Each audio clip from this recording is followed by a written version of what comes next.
الله أكبر الله أكبر الله أكبر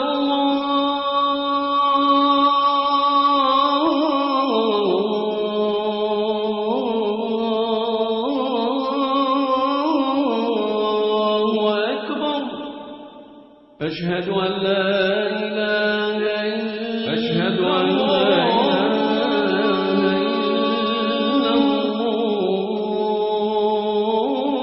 أشهد أن محمدا رسول الله أشهد أن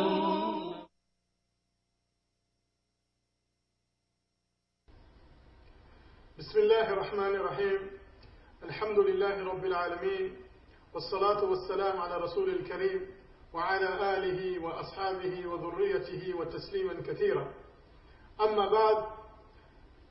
Dear viewers, we welcome you again to the show Islam and You. Today again with us we have the Imam of the Masjid in South Carolina, Masjid Muslimin, Sheikh Muhammad Adly. Sheikhna, we welcome you again, and it is always a pleasure for me to sit with you, because inshallah when I grow up I like to be like you, inshallah. Will you be better than me? Inshallah. Thank you. Because the topic that we're dealing with today, social life in Islam, it is very important with the statement that I just made to you, that I hope when I do grow up, I become like you. It is a social life that we have to deal with in America or outside of America. So the topic of social life in Islam, it is very important, and not too many people discuss it. Or if they discuss it, they discuss it from the light of philosophy, psychology, sociology. But today we'd like to discuss the social life in Islam from the perspective of Quran and the authentic Sunnah of the Prophet sallallahu alaihi wasallam. And before I continue, dear viewers, every time that you may have observed, when I say the name Muhammad sallallahu alaihi wasallam is being mentioned by me and the Sheikh himself, that inshallah when you hear the name Muhammad, you also should say sallallahu alaihi wasallam, because this is something that was instructed by the Prophet Muhammad sallallahu alaihi wasallam when he said in authentic hadith, who is bakhil, who is cheap? The one who hears my name and does not send prayers upon me. So inshallah from today on, make it a habit for yourself, whenever you hear the name Muhammad, say sallallahu alaihi wasallam, so you can get blessings on the Day of Judgment. So back to the social life, dear Sheikh. Yes. We like to know, what is this social system in Islam? What is it meant, social life in Islam? Okay. First of all, we have to understand the nature of Islam. Islam is not limited to prayer and fast. Islam views the whole life to be part of your religion and your form of dedication to Almighty Allah. Allah subhanahu wa ta'ala is talking in the Quran, saying, قُلْ إِنَّ صَلَاتِي وَنُسُكِي وَمَحْيَايَ وَمَمَاتِي لِلَّهِ رَبِّ الْعَالَمِينَ. Say, my prayer, my sacrifice, and my daily life, and even my death is for Allah, by Allah, the Lord of the whole world. So there is nothing in Islam to say, this is the mosque and this is my house, or this is the Islam, the prayer, and this is my business. There is no separation in Islam between what you may call it in Western society, separation between government and the church. Church and state, yes. Government and state, or something like this. Church and state. Church and state. But in Islam, regardless if you are in the mosque, you are in the market, you are in the street, you are with your wife, with your children, with your enemies, your friends, it still have to be conducted according to the way of Almighty Allah. So if we're talking about in social life, about marriage, children, raising children, relationship between a man and woman, socialization and mingling between the opposite sex, all the things, Islam has something to say about it. So Islam considers the basic unit of social life is the family? We can say the family or the individual, because before the family comes the individual, which can be the father or the mother, means the husband or the wife, or the male and the female. So the first unit is the individual. If you have a right individual, you will have the right family. If you have the right family, you have the right community. If you have the right community, you have the right society. And this is the way how it goes. So Allah subhanahu wa ta'ala says in the Quran, Ya ayyuha alladhina amanu, ku anfusakum wa ahlikum nara. Exactly. All you who believe, save yourself. So you have to save yourself. First you start. Okay. Then, because use the foundations that your family is going to be built in you. Okay. If you are corrupted, your family will be corrupted. You fail to set yourself as a good example for your family. So this is the reason the verses that you just stated, oh you believe, save yourself and your family from hellfire. If you fail to save yourself from hellfire, how are you going to save your family? It's a very important point. So I think we should start to discuss the social issues in Islam from the perspective of family. Exactly. So as we being the Muslims here in North America or abroad, what is the first advice you can give a father and a mother how to raise an Islamic family? In brief, I know this is a very broad answer for it. I can tell you something. It shows you in brief, and it shows you how serious it is, the family. The Prophet ﷺ is saying in the hadith, what the meaning is, كل مولود يولد على الفطرة فأبواه يهودانه أو ينصرانه أو يمجسانه. Every child is born in the upright nature, but his parents are the one who turn him to be a Christian, a Jew, Magan, whatever it is. So every child is born as a Muslim. This is the upright nature, knowing Allah and ready to worship Allah. But how the life, how the parents are acting and behaving in front of him, this will cause deviation from the originality, which is Islam. To turn to be a Jew, to be a Christian, to be whatever it is. So if the parents are not setting themselves a good example for the child, so now this foundation is corrupted. Whatever building you're going to erect over this foundation, sooner or later going to be falling apart. So in other words, you're saying, for every good tree bears good fruit. Exactly. For every bad tree bears bad fruit. You shall know the tree by its fruit. So now we see many. Don't preach me the Bible now. No, I'm not preaching the Bible. This has become. This actually is a statement that has been used even amongst the Muslims to bring a point across that the child represents the parent. Is the product, is the fruit of what the family is. Right.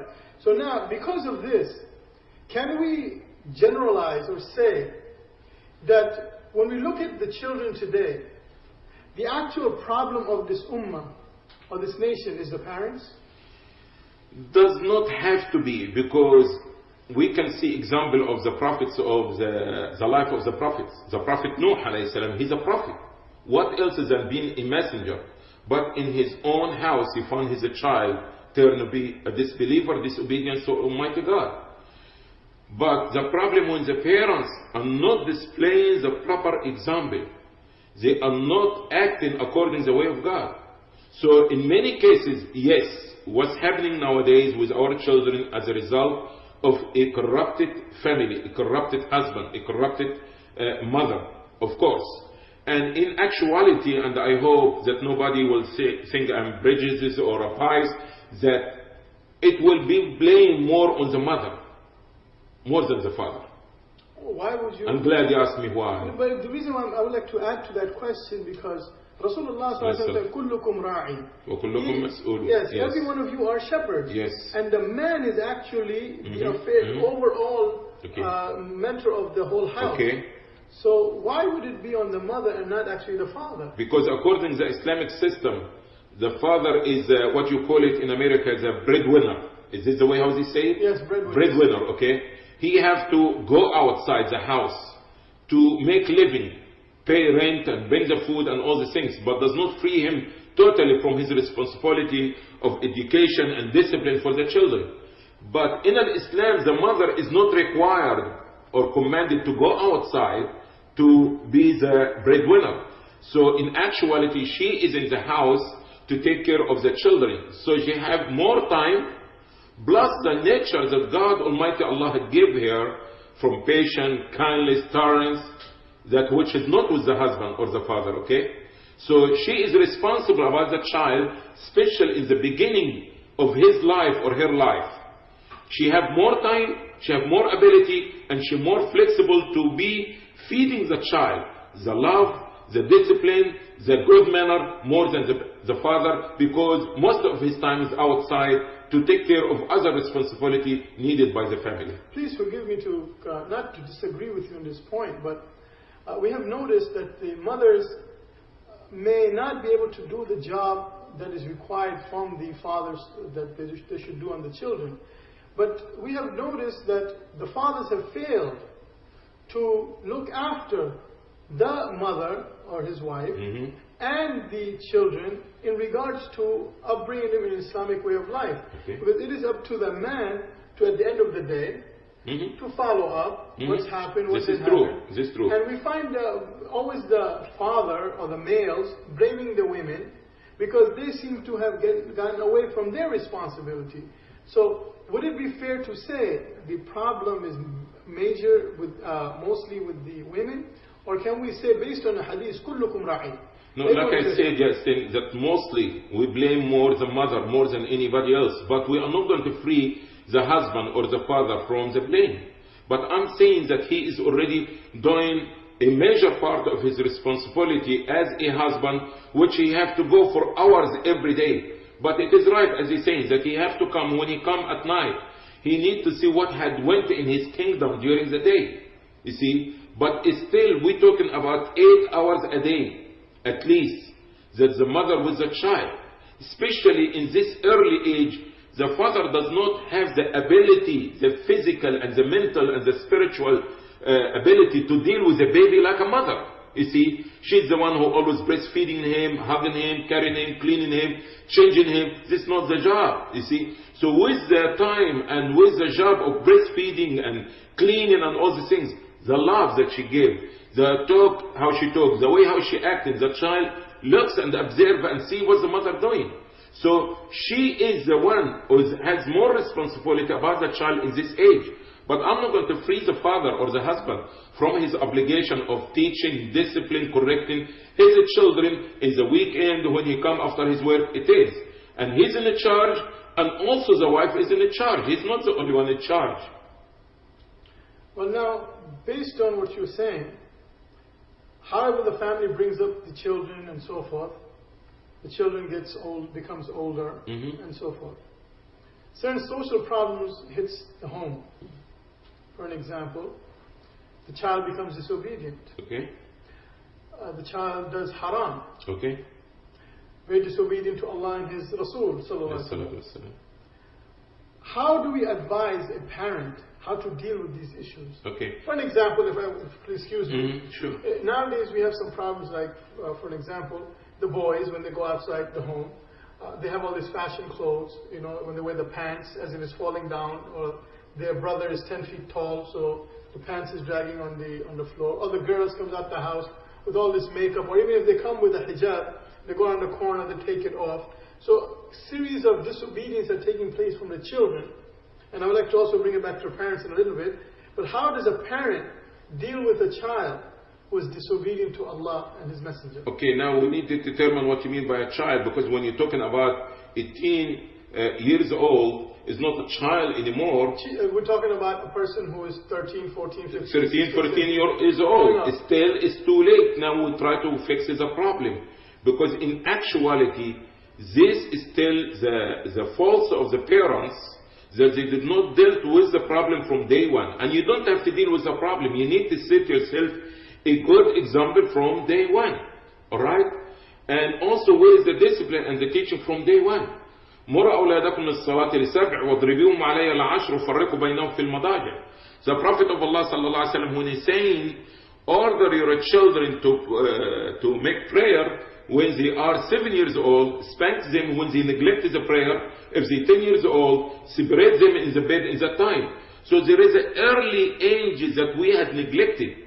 And don't forget also that our negligence is not about what we're preaching, is that we are not providing the right environment for the growth of our children. When you're taking your child and putting him in a public school, he's 5, 6 years old, putting him in the middle of the non-Muslims, learning from them, seeing them, observing them. What you getting out of your child? Your child observing. He's like a magnet. He's observing like a sponge. He's taking all the things already. So we are not protecting. We are not doing what God Almighty has told us. قُوا أَنفُسَكُمْ وَأَهْلِكُمْ نَارًا. Save yourself and your children from hellfire. It's not the family only. The family, the neighbor, the society, the schools, all the things is contributing to the destruction of our children. But you're giving us some solutions from the Quran and Sunnah. For example, what you said that Rasulullah ﷺ directed us when the child becomes 10 years old to spank them if they don't pray. Now, this is very strange in our land because you do that, your neighbor or even your child himself or herself will dial 911. Okay. So now, how do we discipline our children based on these type of principles? How are you going to discipline yourself, your children, if you did not discipline your own self? Why you came to America? Simple reason. Alright, why you came to America? Because if you could not practice Islam in America, why you don't go back home and practice Islam? But it's not everything in Islam about spanking.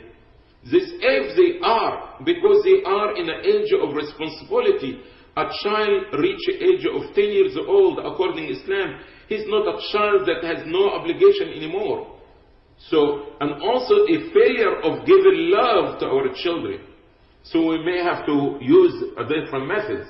Because if your child loves you, you spend enough time with him, that you try to be good to him, is enough for you to show your disapproval about what he's doing. So this will turn him to do the right thing. So you're saying the best thing to spend on a child is time? Not time only. You can be spending time with your child watching TV, still you are not doing the right thing. You need a total dedication towards this future fruits. We don't know how important our children. And this is the reason no real investment in our children. The investment of time, money, intelligence, it goes for everything, how we can live comfortable. This is a serious problem. We try to fix the problem of our children, but we didn't fix our own problem. We're so busy with the material thing, with the car, with the house, the swimming pool, so we don't have time for our children. And this is the reason we have a serious problem. If we know what is a child is, we're going to have more investment of time, patience, love, listen to their problems. It's not only spending time. Okay, I have a question which is of two folds. What you're saying, it brings about disobedience towards Allah and His Rasul. So if a person who is disobedient, a child who is disobedient to Allah and His Rasul, what are his consequences in this dunya, in this world and hereafter? And the other question that I have, what is the consequence of a parent who is disobedient? Because it's nice and good to say children are always disobedient, but I am in the opinion, this is me myself, no statistics, the actual problem of a child is the parents. So I like to have this question answered in two folds. What is the consequences of a child who is disobedient to the book of Allah and the Sunnah of Muhammad ﷺ? And what is the consequence of a parent being disobedient to the book of Allah and the Sunnah? First of all, when we talk about a child disobedient to the command of God, although he is disobedient, if he's still a child, i.e. he under the age of puberty, okay? Let's talk about above puberty. Okay, with this first, this like a foundation to establish the answer. He is not responsible about his action, but we still have to train the child. When the boy or the girl, they reach age of puberty and they become responsible about their action, this is another chance for them to correct their behavior. Now they're going to learn about there is something called Allah, the Messenger, the Quran, halal and haram. So they are responsible about their action, and they will going to know about what is the result if they did not correct their behavior. Now the parents do not have this total responsibility on them because they can make a decision for themselves. Okay? So now, as well as parents and children who had reached the age of puberty, they will have to understand that happiness in the hand of Allah. When you devote yourself to the obedience of Almighty Allah, He will turn things to be good for you and towards you. Otherwise, you can be working, you can be making money, but you don't have the happiness, you don't have the tranquility, you don't have peace of mind. So there is a punishment different form of punishment in this life and also going to be in the hereafter. So God will punish the disobedient ones, parents or children who reach age of puberty in this life by different means when they disobey Him. And He said, وَمَنْ أَعْرَضَ عَنْ ذِكْرِي فَإِنَّ لَهُ مَعِيشَةً ضَنْكًا. Whosoever turn away from my remembrance, he will have a miserable life. Miserable life. This is number one. He will have a narrow life. You can be making thousands of dollars every month, and after this, in the end of the month, can I borrow $50? Can I borrow $100? Can you help me? Can I do? You see? You are not happy. You're married, you are not happy. You go to the movie, you are not happy. You do everything and still you are not happy.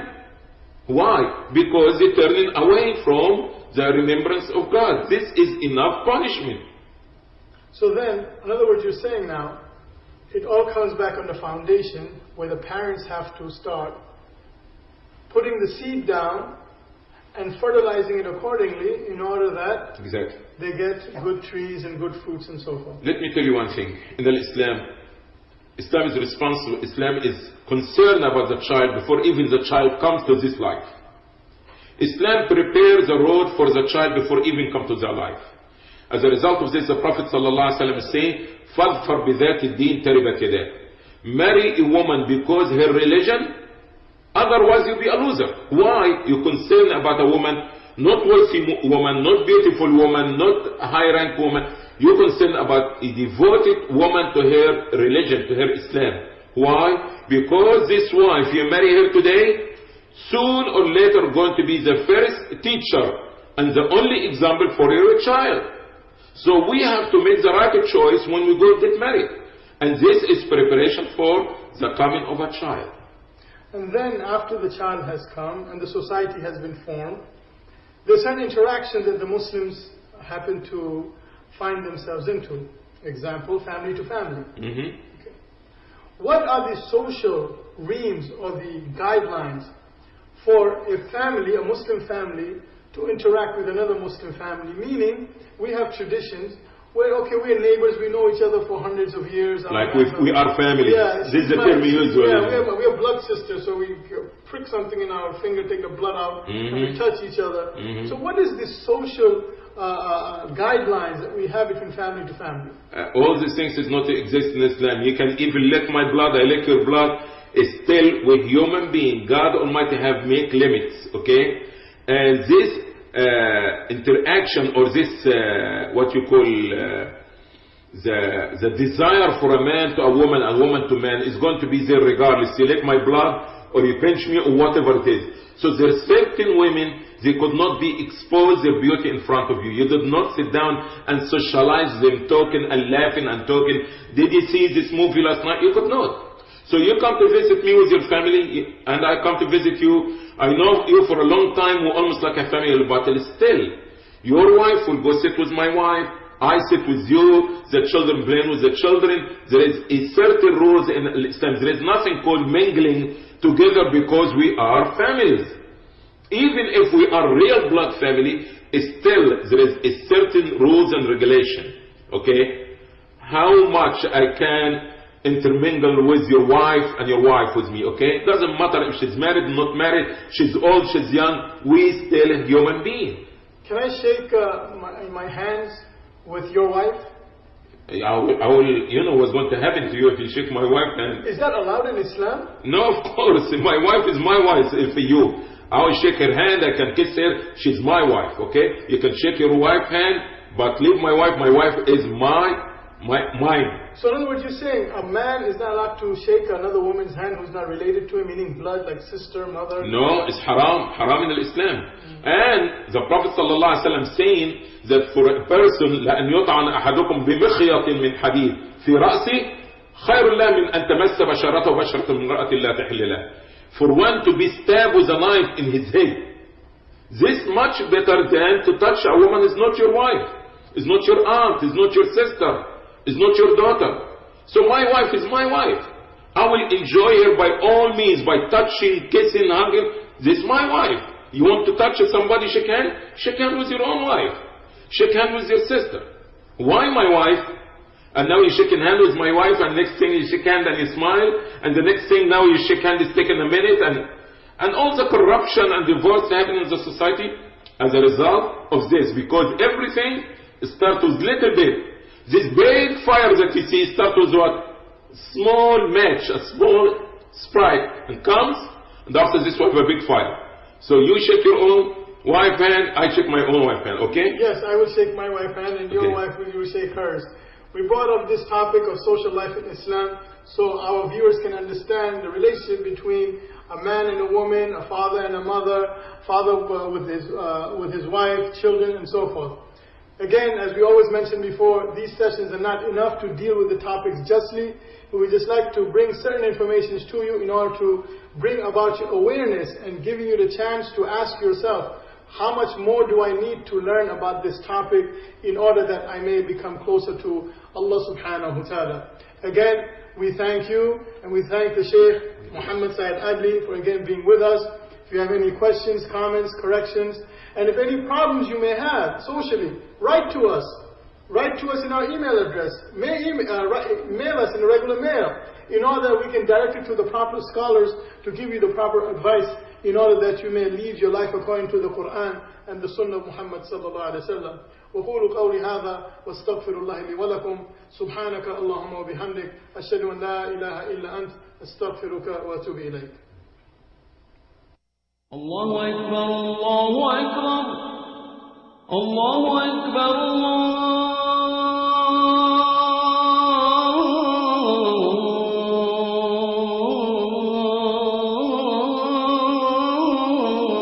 الله أكبر أشهد أن لا